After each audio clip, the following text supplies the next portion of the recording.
We're at Christmas, I think. Is it Christmas? 13 minutes, 11:47. It'll be Christmas in 13 minutes.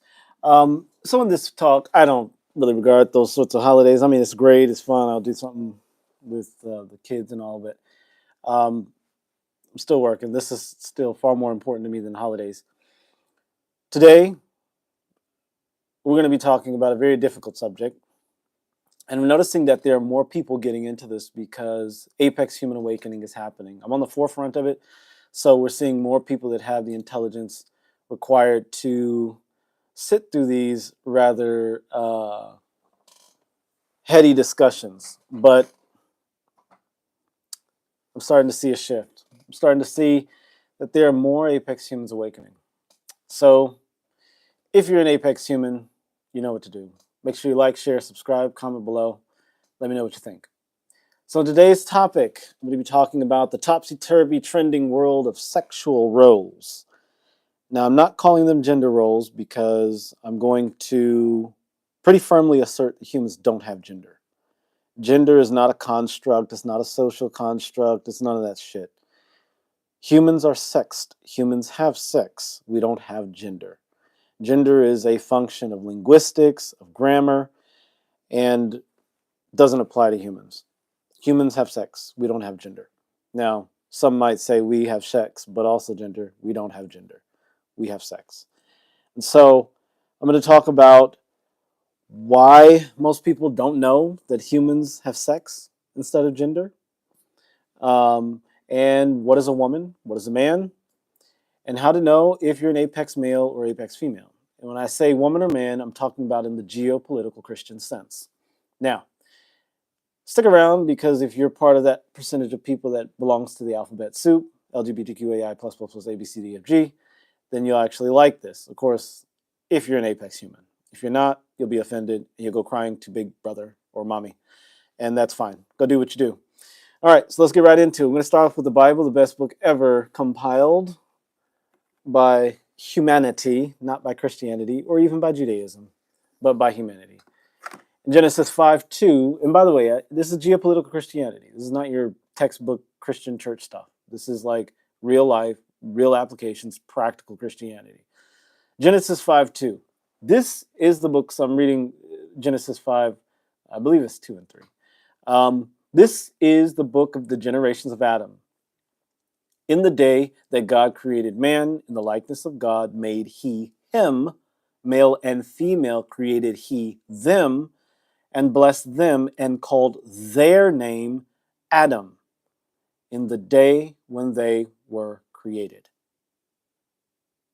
It seems like the Bible's using these new gender pronouns, them, their. What is your pronoun? My pronouns are they, their, them, them, zir. Seems like the Bible was ahead of everybody on that because they're calling Adam by the plural, them pronoun. Which is weird, right? I noticed this 20 plus years ago. Of course, it's been in the Bible for hundreds of years. But I presented it to the pastors I was going to church with, and they ran away. Just like they ran away when I gave them Psalms 82, verse 6, or John 10, 34 and 35.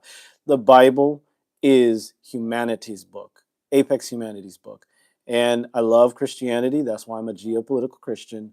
But Christianity doesn't have anything on this amazing human compilation. I'm holding up a Catholic Bible, by the way. All right, so let's get right into it. Let's start off with the most important thing. We got to lay the foundations. So you see that God called Adam them, and he called Adam and Eve them. So he's saying Adam and Eve are Adam here in the Bible. Now, I don't know why I don't hear a lot of Christians saying that, but okay, it's there. And this verse is going to lay the foundation of our entire discussion. So, like I said, if you're Apex Human, you'll get what I'm saying, you'll like it, you'll share, subscribe, and you'll comment below. I'm seeing the Apex Human numbers increase, and I'm so glad to know that I'm a part of that. So, humans do not have gender, we have sex. That's how we make more humans, birds and the bees. And if you're an adult watching this, you know this stuff. If you're a toddler, you don't. You think that they're magical fairy tale unicorn people. And that's fine. You're welcome to believe that. If you're open-minded, stay around. If you're not, go somewhere else. All right, so the conflation of sex and gender began in the mid 20th century with a man by the name of Isaac Madison Bentley, a 1945 psychologist. He was kind of the first to explore this topic and get into it. A couple of years later, Simone de Beauvoir, an existentialist philosopher, in 1968, advocated for a lot of things that you would not agree with, a lot of things that are actually crimes. But she and her longtime lover, Jean-Paul Sartre, they were part of the existentialist philosophical movement, and she was kind of the first to use gender in relation to sex and distinguish between the two in 1945 in her book, The Second Sex. Now, in I think it was 1968, she and Jean-Paul Sartre, along with numerous other French intellectuals, campaigned for the release of people who were convicted of child sex offenses and signed a petition which advocated for the abolition of age consent laws in France. So they were advocating for the sexual freedom of 12 and 13-year-olds. So these are the kind of people that were conflating gender and sex. Okay, we're going to get into it because it doesn't get much better. John Money, who I think is a neutral character in this story, as well as all of them are neutral characters. But when you understand the philosophy that these people had and where they were coming from, you start to understand why it's important to understand that humans are sexed creations. We are sexually dimorphic. We are not gendered. There is no gender in humanity. There's gender in English, there's gender in Spanish, there's gender in Portuguese and Chinese and Russian or Cantonese, Mandarin, Arabic, but there's no gender in humanity. All right. So 1955, John Money, who was a very controversial figure because he was kind of one of the early sexologists, and he was a psychoendocrinologist, I think, a psychoendocrinologist. So he basically looked at sexuality as it relates to psychology, and he was a psychologist, sexologist, but he was also consulted in many of the child sex change operations and things like that. But these were legitimate. These were children that were born androgynous, and they were looking for a way to, these neonates were born with genitalia that didn't really match one or the other sex. And so they were trying to find out ways to determine which way they should push this, this individual. And there were a lot of people, I'm sure, who were unfortunate to encounter him in the early days and, ended up in situations that were unfortunate for them. But he's considered the father of this idea of sex and gender. He had a worldwide reputation as an expert in gender science research, and this is from the John Money collection at Indiana University. He had a worldwide reputation as an expert in gender science research and clinical care, ranging from neonatal sex assignment in cases of birth defects, ambiguity of sex organs, to adult sex reassignment and transsexualism. His expertise covers the theory of homosexuality, bisexuality, heterosexuality. In 1961, he proposed the hypothesis that androgen is the libido hormone for both sexes. And you can find this on the archives at Indiana University. If you want to look up, there's an entire library dedicated to him. So John Money, this sexologist, is kind of the father of this whole transsexualism and reassignment. I've had good amount of experience in that world, a significant amount of experience, even in the gender reassignment surgery side of it. So, yeah. If you have questions about it, drop it in the comments below. Well, you won't be able to because there's nobody in the comments right now. So, but when you show up, and if you watch this later, drop a question. Maybe I'll respond. If you're an Apex human. If you're not, I'll just delete your comment. And you'll know what that means. So Robert J. Stroller in 1968 wrote the book Sex and Gender, The Development of Masculinity and Femininity. This kind of opened up the door for, okay, let's start conflating sex and gender. I mean, he didn't conflate it, okay, as far as I understand in that book. I have not read the book, but he made a case for it. The idea of masculinity and femininity. John Money, Robert Stoller, and Bentley began bringing the concept of gender into the discussion of sexuality and sex in the human story. And in my opinion, they created a kind of a fantasy level of reality where it made room for what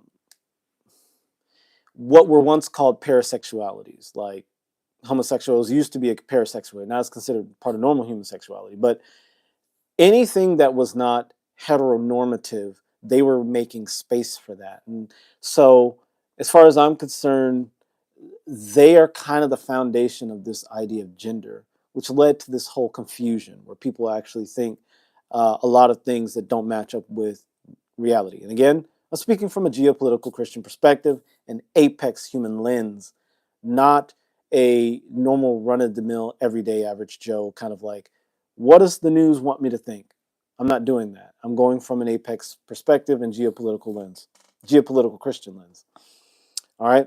So gender is a term used in linguistics and grammar, and it does not describe biological functioning. We have to get this very clear. Now, again, you can believe whatever you want. This is just a geopolitical Christian perspective and an apex human perspective. If you're not a geopolitical Christian or an apex human, disregard this, go somewhere else. Okay? I don't want those kind of people around here. All right. So what is a man? What is a woman? So let's start off with the difference between, let's first start off with what is a woman. A woman is a refined, mature human female. Okay? And if you don't know what a female is, that is a human with X chromosomes and the genitalia to match. Okay? Now, again, this is an apex human perspective. This is geopolitical Christianity. This is not everyday run-of-the-mill stuff. So, stay stay if you align with this, leave if you don't. All right? So a woman is a refined, mature human female. And that's very important to understand. Refined, mature human female. A woman is not a 13-year-old girl. It's not a 16-year-old girl. I dare say it might not even be a 25-year-old girl, especially in today's society. Perhaps 50 years ago, a 25-year-old was a woman. Obviously, I'm kind of joking. A mature female in this society is somewhere between 18 and 21. Okay. But I found that, 25 and under is usually where 25 and up is usually where womanhood starts, because that's also when the human brain tends to mature. Again, there's standard deviation. So 23 to 27, maybe even 18 for some people who live more challenging lives and overcome certain challenges. They mature maybe a little earlier, whatever. But generally, age 25 is when the human brain matures, and that's when womanhood begins. But the really important word here is refined, mature human female. Now, any old female out there would not be considered a woman according to the apex human perspective or the geopolitical Christian perspective. Okay? So, let's get that out of the way. That's out of the way. So, an apex female is a woman. A woman is an apex female. There are lots of adult females. There are lots of, sexually mature females that can reproduce. But I would not consider them apex females or women in the geopolitical Christian sense. So just let that sink in. A woman is aligned with the darker powers of the universe. All right? The infinite universe, the night sky, water, these sorts of qualities that are deep and dark and unknowable. That is the water principle or the feminine principle, which is often conflated with the woman. Femininity and women have nothing to do with each other. Women express the feminine or the water principle more than men do, but that does not make them the only feminine forms. Rivers are feminine. Oceans are feminine. The universe, the night sky is feminine. The blackness of space is feminine. Okay, that's where that kind of comes together. Women tend to flow. They want to flow, and they emulate the water principle. Okay, and I usually would say the feminine principle, but I've stopped using that because people hear feminine and they think vagina. And it's like, to have to explain that to people is just a waste of time. So, the water principle. Women tend to want to flow and emulate the water principle. Again, I'm speaking of geopolitical Christian women, apex females, and these again are the elite members of society. Women seek stability or the stone principle. Apex females seek stability or the stone principle. This has never been discussed before, so this is the first time it'll be seen. People who are apex humans will pick up on this. They'll say, "Oh shit, yeah, I know that." And it's not going to be something like, "Well, actually, um, by the way, my pronouns are." No, those people aren't going to be here. It's going to be like people are like, "Oh yeah, that makes sense." So, apex females seek stability, the stone principle, and so these are, and we'll get into when there's deviation from that. Okay, so what is an apex male or a man? So think about what I talked about earlier about apex females and women. An apex male is a man. Again, think about age 25 and up. That's apex male, man. An apex male or a man, according to geopolitical sense, apex humanity. I'm going to say that every single time. Is a refined, mature human male. All right. Men or apex males embody light power or the power of light. And so think of the sun, think of stone, think of things that protrude out, things that stick out when you're looking through the forest, even the bright flowers, as feminine as we think they are, the bright, beautiful flower is actually masculine because it sticks out in your perspective. It is also where we get pollen, which is analogous to the spermatozoa in humans. So the flower, the sun, the light, the brightness, that which sticks out, the stone, okay? And men are embodying the stone principle or masculinity, the masculine principle. Again, men want to emulate the stone principle. Men want to stand out in a focused and firm way. Think about the sexual interaction, the erection. All of these things are expressions of the stone principle and of masculinity. An apex male or a refined, mature human male is a man, according to geopolitical Christianity and apex humanity. All right?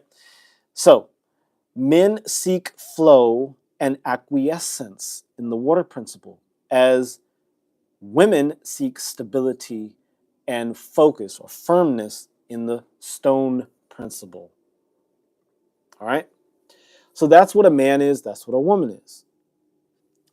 Outliers are real. So this is the alphabet soup people, of which I belong to. So outliers are real. So that is LGBTQAI plus plus plus plus plus plus A B C D E F G H I J K L M N O P, right? That's the alphabet soup. So outliers are real. Okay, that's gay, lesbian, all that other stuff. I already said that, right? So right now in society, there's an overemphasis on outliers. This makes this exceptionally small, exceptionally minority population seem like they're much bigger than they are.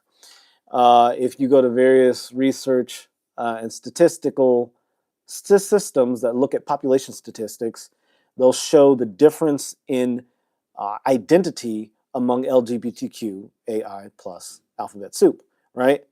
And you'll see that in the silent generation of people born in 1945, it ranges around 1% to 2% of the population identifying that way. Okay. Now, we understand it's probably a little bit more than that just because at that time it wasn't popular to be gay or trans or lesbian or bi or anything else, right? Or queer. All right. But then you see in the baby boomers, you see a little bit of a spike. It goes from about almost 3% to, it stays around 3%. And then from 2012 to 2023, by the way, this is a study. And then you get the Generation X, born in 1965, and it humps up a little bit because they were coming of age during the 70s, probably, right, mid 70s and 80s, and so it jumps up to about 4%, probably as high as almost 5%. And then you have the millennials, us millennials who fucked everything up for everybody, right? And then it just it starts off at almost 6% of the population and jumps up to as high as 11% of the population, identifying that way in 2022. And then you have the poor, misguided Generation Z, and they just start off at 16% of the population, identifying as alphabet soup. And then it jumps up as high as 22.3%. Okay? So a geopolitical Christian lens would look at this, apex human lens would look at this and say, okay, right? So either there's some magical thing happening in the water where people are just coming out and they're just, oh, I'm bi all of a sudden, and everybody's bi or gay or lesbian or queer or whatever. Or there's been a concerted effort to promote these ideas, and young people, as impressionable as they are buying into it. All right. Now, that's probably what it is, right? That much of a deviation within a less than 20-year time span, or around 20-year time span, is unprecedented. It's very strange, it's unusual, it's aberrant. So there's something to that if you're an apex human or a geopolitical Christian, you're going to pick up on it. It's like, something's off about that. But with that said, that's not to invalidate the existence of outliers. Okay, outliers are real and they are legitimate and they are valid, even if the media is putting a spotlight on them and pretending as if their numbers are much larger than they are, and kids are just buying into it. So outliers are real. There's an overemphasis on them right now. So women who authentically embody the stone principle are outliers. They might be lesbian, or they're just women that embody the stone principle, which is they'll have masculine features. They will have masculine, what are considered masculine features. Their approaches, their way of being will be very stone principle. Go back to stone and water. Water is flowy, it's unknowable, it's changeable and shifting. That's the feminine, big quotes, but that's the water principle, the feminine principle. It's the blackness of space, the infiniteness of space. The ancients understood that the water principle, or the feminine principle, was like unlimited. Okay, and so when you meet women that are either lesbian, and I'm really mean butch lesbian, like the typical stereotypical lesbian, right? Tattoos and butch cut and all that stuff. They embody the stone principle.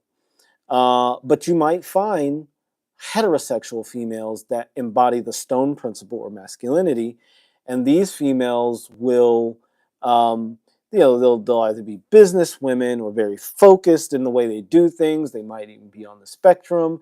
They're not going to be as flowy. They're going to be very clear and very authentic about what they say to you. They're not going to be wavery type. They're not going to care so much about your feelings typically. They're going to follow a lot of what we espouse as masculine or manly traits.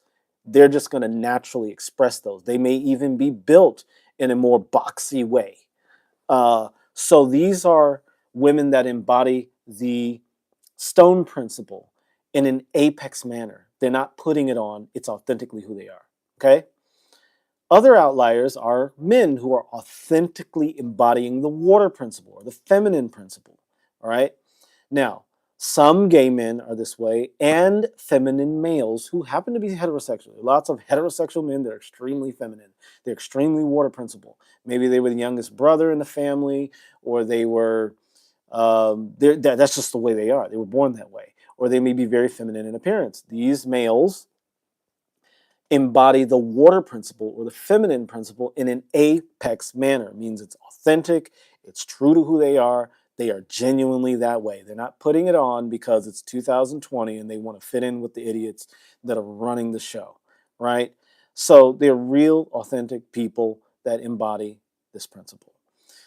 Let's get that very clear. Hope that's understood. And then last but not least, trans and intersexed individuals. They are real as well. And I get it. For those of you who are Christians or whatever, and you're right wing, you might recoil at this. But if you're an apex human, you're still listening. You get what I'm saying. Trans and intersex individuals are real. Okay? Now, are their numbers at 10% or 22.3%? No. Not by any stretch of the imagination, unless you're in a tiny community somewhere in San Francisco or Atlanta or New York or LA. Okay? Now, in those communities, yeah, they're going to be higher numbers because that's a concentration of these people that have similar ideas. But for trans intersex individuals, they also embody these principles in forms that are different than their biological sex. Okay? So I have to make that clear because there's an argument that in the Bible, the usage of the word eunuch was an application to gay men. And I've read the argument. I don't know if I entirely agree with it. It is backed up by some scholarly textual critic criticisms in class. Like they actually went through Greek literature at the time of the first century, and then some literature during older times, like during the Old Testament times, and they tried to kind of build that case. I don't know if it's really solid, but all I'm saying is that outliers are real. So they're so I know I said a lot here. We're at 25 minutes. There are more and more apex men and women every single day. People intelligent enough to grasp this message and follow me through this. So I'm just putting this out there because it's on my heart to put it out, and it's for me to do it. Let me know, suggest ideas, suggest concepts, things like that. Let me keep going with this. So let's go back to this. There are apex men and women. An apex woman is an refined, mature human female who embodies dark power, wants to flow, emulates the water principle, and seeks stability, or the stone principle. Like she's going for the stone principle. She wants stone principle. She wants a man. All right. An apex male or a man is a refined, mature human male who is light power. He wants to emulate the stone principle, and he seeks flow and acquiescence in the water principle. So he's looking for a feminine woman, a water principle woman. Okay. And then you have the outliers, who are men and women who authentically embody those other principles. Men that embody the water principle, women that embody the stone principle, and they work together in these sorts of things. All right. So, and then of course, trans individuals, intersex individuals are real. They exist. They are real. Okay. And I always knew they were real. I just also knew that their numbers were not as high as people have been reporting. A lot of trans, now intersex individuals, you can't deny that. They're born with genitalia that is in between or is both. Typically it's both. They have the gametes, excuse me, not the gametes, but they'll have the ovaries or testicles or ovarian or testicular tissue in their bodies. Hello, John Boy. Welcome. I'm talking about men and women. What's a man? What's a woman? According to the Geopolitical Christian sense, according to Apex Humanity. Thank you so much for joining. Just talked about what is man, what is woman, what is an apex female or a woman, what is an apex male, and basically going through the different ways we tell them apart. And then I talked about outliers, intersex people, trans people. They're real, they exist. Their numbers are not anywhere near as high as they are according to the media, but they are real, they're existing, and they're part of the apex human story. They're part of the geopolitical family, Geopolitical Christian family. And so we went through that. Do you have any questions about that? Yeah, let me know. Just drop a question or whatever. I think I lost you. All right, keeping it going. So, are you being what God made you to be? All right. So before we get into are you being what God made you to be, the conversation goes into a lion that's trying to be a mouse. There are a lot of women that are trying to be men, and they are the lion trying to be a mouse. A lion trying to be a mouse is a very weak mouse. It's an awful mouse. It's a noisy mouse. You can see it coming from a mile away. It's a terrible mouse. Now, we see lions as very strong, and we see mice as very weak, but a mouse is a much stronger mouse than a lion is, okay? Anytime you try to be something that you're not or fit into something that you're not going to do as well. And this is one of the reasons I get really challenged about what I'm doing here, because I'm like, the numbers aren't matching what I want to see. And I think I'm driving a lot of people away. But this feels like right. I mean, there's something really right about this. I don't know what it is. And it's just like, am I losing it here? And I'm not afraid to question that, So anyway, I said that to say basically, you can be the strongest lion in the earth, but if you try to be a mouse, you're going to be weak because you're not going to be made for that. And so, are you being what God made you to be? If you are a woman or a female, I should say female, and you want to be an apex female or a woman, are you being that?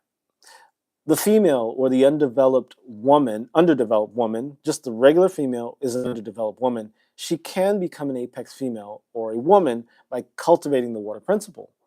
Women who emulate men, women who are feminists, or women who are unrighteous harlots are undeveloped or underdeveloped women. They're not actually women, they're just females, according to geopolitical perspective and the apex human perspective. So a woman who sees herself as socially, mentally, or spiritually inferior to men is also just a female. She's not an apex woman or an apex female. Women who are victims are also not living up to their power as lionesses or women, and women who are disconnected from the water principles. So, meaning completely disconnected. And I'm not talking about, the stone principle women that are outliers. I'm talking about women that are genuinely built to embody the water principle, the feminine principle, but they are trying to be men. They're trying to wear the pants, or they're trying to be the stone principle.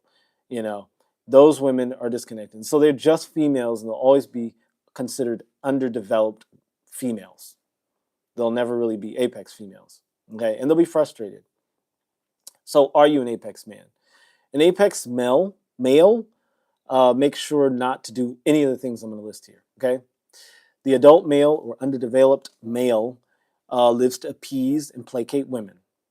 For the stone principle doesn't placate the water. Think of a river.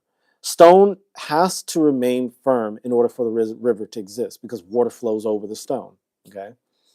So men who live to appease or placate women are not apex males, and they're not men, actually. So I should say males. So males, all right, nobody's here, so I'll just take the time to do this. All right. All right. I scared off John Boy. I hope he read and watched that video. I made you a whole video, John Boy. Hopefully you're apex. He didn't drop a like, so fuck him. All right. So apex males are let's see. Okay. So the underdeveloped male, or the male, the regular male, the mediocre male, lives to appease women. He lives to placate women. Happy wife, happy life. Mother knows best. Underdeveloped males are males who are friends with their mothers. They're their mother's little friend. These are not apex males, and they're not men. If they authentically and genuinely embody the water principle, they're not apex men. They're kind of apex women in a way. That's where these are the outliers. It's kind of fit outside of the system. All right. And then males who verbally argue or physically fight with women. Anytime a male gets into a verbal disagreement with a woman, he has lowered his status immediately, and he becomes less than an apex man or apex male or a man. He's not a man. And I would say with men, never get into it with women. Never raise your voice at a woman. Never try to put a woman in her place. A woman will put herself in her own place automatically. A woman will. An apex woman will. She'll know, oh, wait a second. I just overstepped a boundary. I just did something that wasn't right. She'll know that. And so if you're an apex male, you never have to ever put a woman in her place or tell her, oh, you do this and that. No. You never have to even argue with her. If a woman is getting into it with you and being verbal and all that stuff and overstepping your boundaries, as an apex male, you remove yourself from the situation completely. You just don't allow yourself to be exposed to that. All right? Males who lack clarity, confidence, purpose, and focus are not apex males or men, because men have clarity, they have confidence, they have purpose, they have focus. Okay? So, the stone principle, or the masculine principle, the water principle, or the feminine principle, exists in all of us in varying degrees. Every man has femininity in him. Every woman has masculinity in her. But it's in varying degrees. And obviously, apex females are going to have way more water principle. Apex males are going to have way more stone principle. Men and women are not opposites. Male and female are not opposites. They are complements. Just as the left hand and the right hand complement each other, male and female complement each other. So, the idea that humans can be gendered was developed by those who sought to confuse the sexual roles of men and women. They were also eager to sexualize children and promoted abominable acts with children. And these are people like Simone de Beauvoir, Jean-Paul Sartre. The existentialist movement generally was okay with that. So take that into consideration every time you consider, your gender. You don't have a gender, you have a sex if you're a geopolitical Christian or an apex human. Now, men and women have their distinct roles in geopolitical Christianity. They're not opposites, but complements. Apex males are men, apex females are women. All others are children or underdeveloped adults. So, thank you for watching in the future. And like I said, I'm noticing that there are more and more apex humans that are starting to pick up on this stuff. And so the apex human movement, geopolitical Christian movement, is actually it's taking off. And even though I'm not seeing the kind of numbers I want to see and the engagement I want to see, it's getting there. It's getting there. And yeah, we're gonna get there. By all means necessary. We'll get there. We'll get there. We'll get there. So, anyway, if you found this useful, if you found it enlightening, make sure you drop a comment below if you actually did. Even drop a comment below, like, share, subscribe. Share this with people that you find that you think have the intellectual capacity to follow it and to engage with it and to suggest some ideas for future videos. So, anyway, thank you for watching. And Mary,